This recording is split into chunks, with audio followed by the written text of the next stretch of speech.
I was 21 years old. It was the first time I discovered Lakewood, and I couldn't believe it existed. You know, I was brought up in a suburban neighborhood, and here's this incredible jewel of a neighborhood right next to downtown that felt like Austin.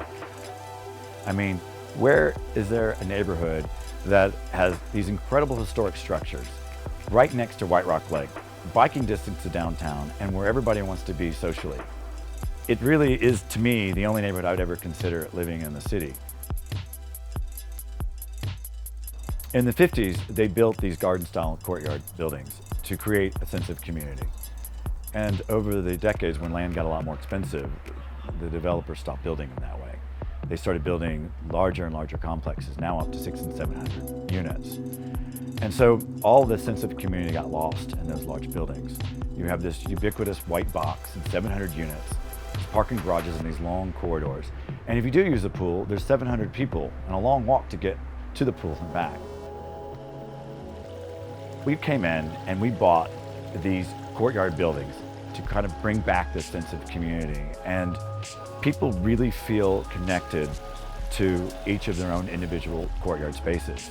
And some are historic structures, some are contemporary lofts, single family homes. They're all so different.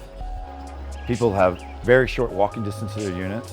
They all know their neighbors. They enjoy the courtyard without it being jam-packed with a lot of people. And you know, if you think about it, instead of one pool for 700 units, we have one pool for 30 units.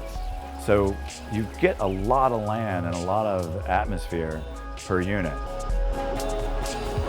Back about 6 years ago, we went to every single courtyard. We gutted it, we changed the color palettes, rehabbed the interiors again, and we're just finishing up now to create what Power Properties 2015 is.